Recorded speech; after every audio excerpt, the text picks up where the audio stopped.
Hi, and welcome to the latest edition of Update Easthampton. I'm here with Mayor Karen Cadger and Mr. City Council President Joe McCoy. Welcome, and thanks for coming into the studio. Thank you, Kathy. And Karen, this is really your show because this is the mayor's show, but we're trying a different format, and we want to know and let the city know what's going on around town. So I know that this time of year is a very busy time in government because it's budget season. And I know all municipalities across the Commonwealth are freaking out about budget season. But I did hear a rumor, I haven't seen it yet, that City Council passed a budget last night. That's correct. So I'm wondering if we could talk about that, if you could inform the citizens and the taxpayers what's going on with the budget, what the highlights are, and what the issues were in the budget, and how we're going to move forward as a community. Well, with any budget, the issues are the lack of state funding and how difficult and how tight our budgets are, the restraints that we have. So trying to fund all the departments to provide the services that our residents need on a daily basis is the most difficult thing. There's difficult decisions to be made, and with that becomes difficult decisions to make cuts. So any cuts to the budget are always a challenge, and I actually met personally with any of the people that were affected by the budget cuts, by either having their jobs eliminated or having their jobs cut. And that's probably the most difficult decision that you have to make during a budget. There was an issue in the budget that got a lot of press recently, which was the Easthampton Community Center, and we are in Whitebrook Middle School, and there's signs all around the middle school for a food drive to raise a dry good campaign with student generated. What was the issue with the community center in the city budget this year? Well, I think the main issue was that there is, it's actually called an anti-aid amendment. Now that's an amendment to the Constitution of Massachusetts. And what that amendment states is that we could no longer provide funding to the community center out of our budget the way we were doing it in the past, which was actually just giving it as a gift. So the misunderstanding from the beginning came where the city did not have to follow that law. Now I, as mayor, am bound to comply with any law. And so that was the miscommunication, where we could just ignore the law. It's old, it was in the 1800s. That is absolutely not true. This law is underneath the Department of Revenue and is enforced regularly, and cities and towns are notified to comply with it. So after that was solved, and at least one thing that came out of it was, I think people will have a true understanding of this amendment to the Constitution. Now, the very next part of that law tells you how you can comply, how you can fund outside private services, and that is with contracts for a specific scope of services. So all this time, when we realized what we couldn't do, I was working with our counselors, our department heads, our grants coordinators, our state and reps and senators to see what it is, how we could, discover available funds and how we could assist the community center in a specific need. So, and I'm happy to say we resolved that issue. It was actually resolved a week ago Wednesday at a finance subcommittee when I, ended up telling them what I had discovered and located a funding source, which is a grant source, and we are going to use those funds, and I've already met with the community center to get a specific scope of the services. And the need that was repeatedly noticed was a need for the summer children's food program, and that is what the city will be providing for. So there will be a specific contract to the community center to fund the children's food program for the summer. And the fact that there are not, there's approximately 251 children, so we were able to fund it under 10,000, which is a plus because it does not need to go out for price quotes or check other, check other. You don't have to put out an RFP for exactly, that service. Bids. We can actually just contract directly with the community center. So they were very pleased. This funding, this contract, everything will be in place for July 1st, which is actually ahead of schedule. Typically, the community center would receive $10,000 the end of July, so this is already going to be in place for the beginning of July. So it's definitely a very good thing to have this resolved. But through all this, also not only an awareness for the law and a confirmation that I needed to comply with it, but also a community awareness of what the community center provides. So as you probably noticed and made notion of, there's been a lot of community reaction. Donation accounts have been set up. The Whitebrook Middle School is doing a food program and donations. Maple School, Center Pepin. Thank you. And actually, the City Council President, Joe McCoy, is working on doing something citywide. And so it just became such a large awareness. And I have a feeling that, again, something good always comes out of something bad. So I think this will be Robin's best year ever with donations to the community center. And one of the things that I love about Easthampton is that people here rally. People here Absolutely. rally for Easthampton. And when there's a need that's publicized and identified, this community will rise to that challenge. And I think that that's actually one of the best things about Easthampton. It doesn't matter what it is, or if it's, to raise money for a sick kid, or this or that, or the community center, that people do come out, they volunteer, they rally, they contribute what they can. And I think that that's something that makes this community really special. It's a very generous community. It is. Maybe I can probably speak for Karen too. I mean, it sounds a little cliche, but really it's sort of an honor to serve these kind of people, because whether it be the Rag Shack Parade, whether it be Jubilation, Yes. Yeah. whether it be need for the microburst, it's just astounding, how much people were rallying, and so it really is great to. It's great to be part of this community. Yeah, incredible community involvement. What else is going on with the budget? What else, like, if we look at the budget as a flash forward of what next year is going to look like, what are the issues that are coming out? Yeah, I mean, obviously the city council has to review the budget, and ultimately we have to pass the budget, and I'm sure I speak for Karen. I hope someday that I'm on city council, we have more money. I mean, every year it keeps going down and down, and so it's just so tough, and there are layoffs, there are just department after department. I mean, for me personally, it was really impressive that you're asking these departments that do such critical work to do the same services for the same amount of money, and and they were all there. Every single one of them said, "I would like more, but I know Karen did the best she can, and I am satisfied that she did the best that could be done." I mean, there was just outstanding for support for the budget that she put together, and I was really impressed by that and glad she got that recognition. But there are so many departments. I mean, we could go through every single one of them, but the one that always comes up, because it's important, I think, in residents' mind, is a school budget. And once again, we've asked them. Actually, they weren't level funded. They were probably the one department we were able to give them a small raise, and I think it's really important that the public knows that when it comes to education, we have so little to work with.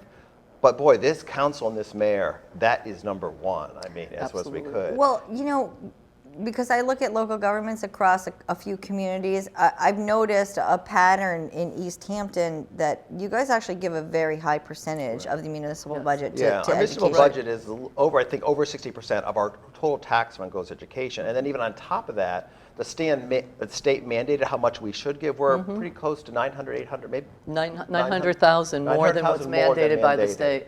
And we just fight, we struggle with so many, which a lot of communities do now, this charter choice issue, which I think most people agree that maybe that choice should be there for parents to be able to pursue whatever education they want. Where we disagree is that financial burden should be on the taxpayer and local. Because the only way we can respond to that is increase property taxes, which is just not fair. Whereas the state, if they're going to say, we think you should be able to do this, well, then they should at least pay part of that. And so I think that is what we deal with the most. Yeah. Well, I wonder what it would look like if the state spent up to 70% of their budget on education. Yeah. It would be an interesting thing to look at. And we have, and that's also something important for the public to know. We have been very, very proactive. There have been many, many meetings. There is not any organization that, the Mayor's Association, the Mass Municipal Association, the superintendents, the school committees, the counselors, everybody is rallying. And one of the meetings I had with Speaker Stan Rosenberg recently was, no one's questioning the law of charter and choice. Just fund them separately. Don't provide the funds to us and then have them fund and then have us fund them. These are schools that, you know, are by law approved. So give them their own Chapter 70 funds. Because what they do is they give the Chapter 70 funds to us, but we have to give out to them a much greater amount than what we get in. So it becomes, you know, crippling to our public school education to fund other schools. Because the local tax base is also contributing to the infrastructure of the charter schools. Right. So, and I think that maybe you guys could talk a little bit about just really briefly too about how that works. So you get someone from Easthampton goes to a charter school. They don't just get the $5,000, but they get the $5,000 plus another additional almost $10,000 to because charter schools don't have that local base for state aid for infrastructure, so that goes into their building costs and all that other stuff. That's how it's supposed to be applied. Right. Well, again, the simplest way to look at it is what comes in for 70 is not what we are required to give out per student. It's a per student amount, and it can vary in many, many magnified degrees. But it's the reimbursement. So the easiest way to look at it is this year, for example, $2.25 million off our $38 million budget went out for choice and charter. What we received in is about $400,000. So just looking at what we could do in our public education with those funds, we wouldn't have the situation we have now. So again, if the state would just fund them separately. And it was really funny because Speaker Rosenberg said that makes absolute common sense, and he wanted me to know that Massachusetts is one of the few that funds it this way. Most of charter and choice are funded directly. You were generous enough to include us in a department head meeting when the Lieutenant Governor, Karen Polito, was there, and hearing the plight of those department heads talking about what they want the state to address with. So I'm hearing the same things, and I've been hearing the same things over and over. So my hope is that on a state level, the administration will start to look at those on a systemic level and start to make some changes, you know, in conjunction with our representatives and our senators. I hope so. And you were just mentioning department head meetings.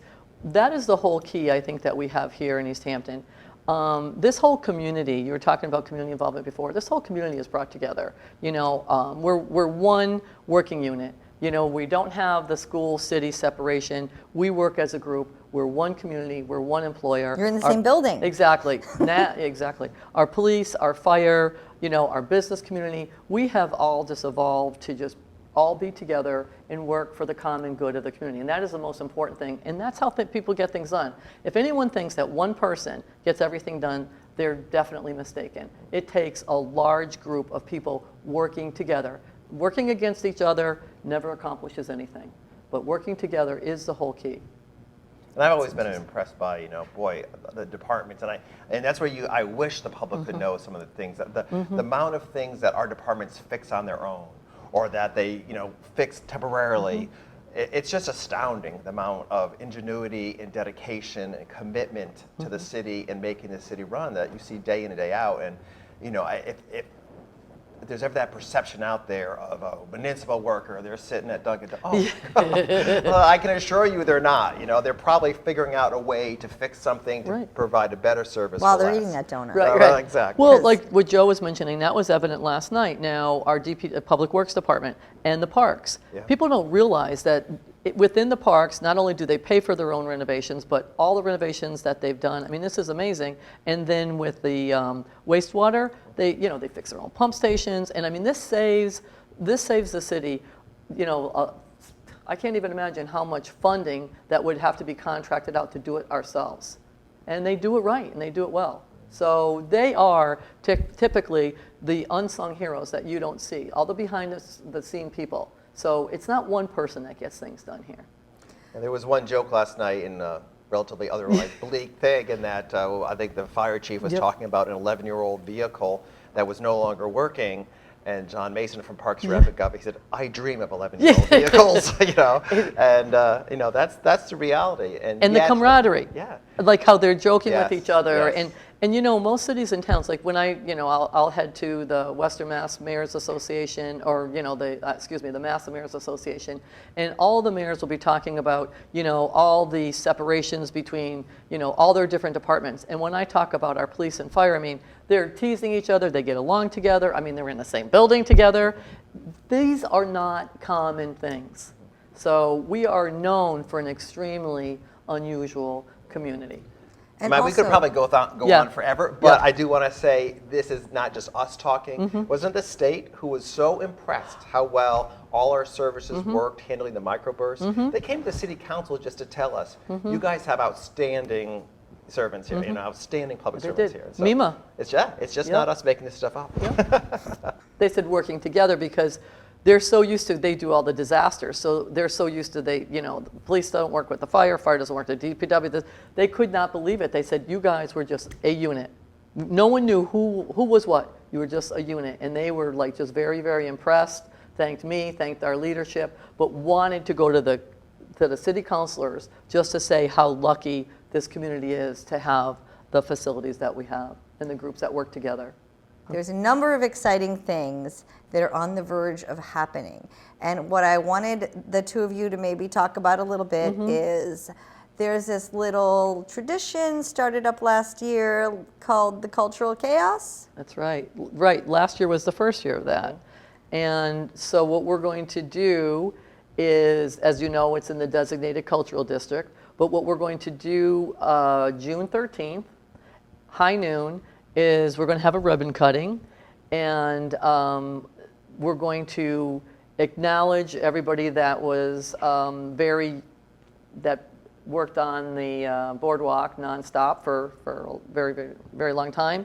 But then we're just going to cut the ribbon and kick into chaos. So hopefully it'll be, last night when we were just walking, out of our meeting, the whole boardwalk was filled with people having ice cream, walking. Well, the very first day, we didn't want to announce it because John Mason needed to put up some signs, on the boardwalk, and we've got security system going in place, and also, we didn't even get to announce it.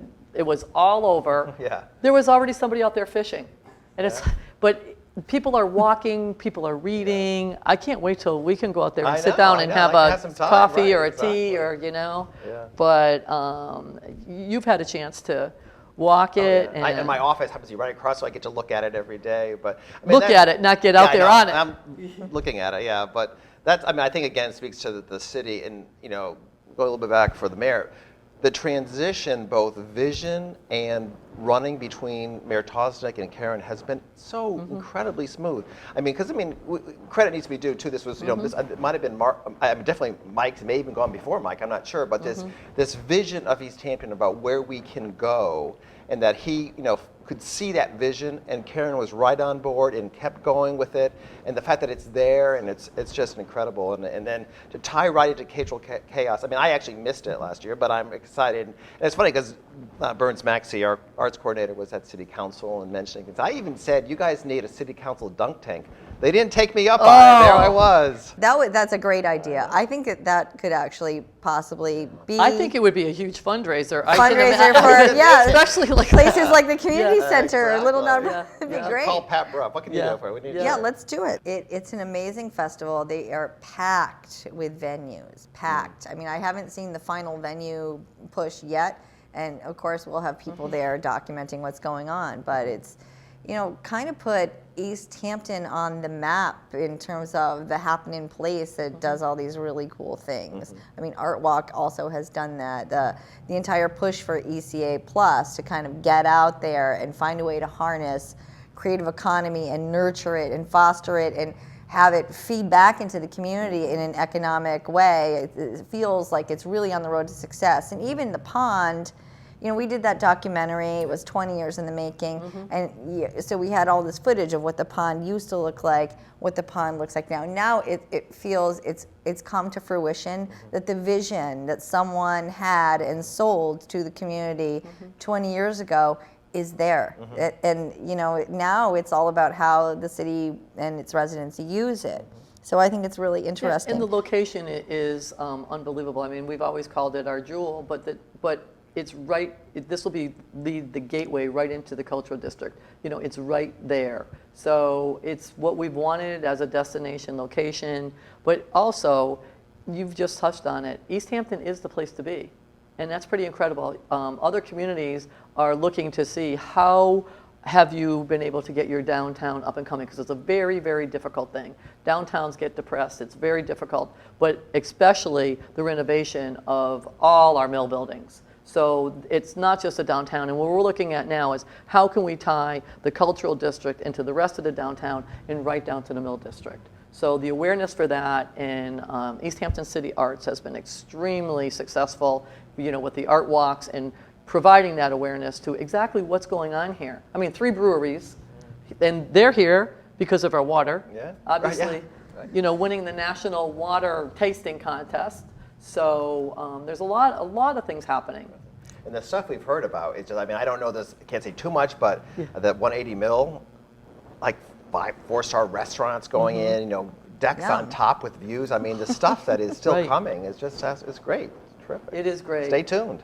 It gets better. Well, it is exciting, and I think that when places experience growth and you gain momentum, that who doesn't want to be a part of that momentum, which then builds the momentum further. So it feels like a lot of right tracking. You know, we're on the right track. But again, a lot of people involved in this. Never just one person. You might see an upfront, you know, the person up front, but there's a lot of people behind that person, and that's what makes it all go. Well, I want to thank you both for taking time out of your busy schedules to come down here to do another Update Easthampton show, and keep up the good work. Well, community awareness is really important to Joe and myself. So we try to make ourselves completely accessible all the time, whether it's coffee hours, whether it's office hours, whether it's the phone. We are completely accessible to the public and are always interested in trying to provide the information on what's happening. So thank you for having us here. Yeah, thank you. Yeah, it's your channel. This is what it's for. So great. Well, have a great weekend, and thanks for joining us today. We'll see you at Chaos. Tune in next time.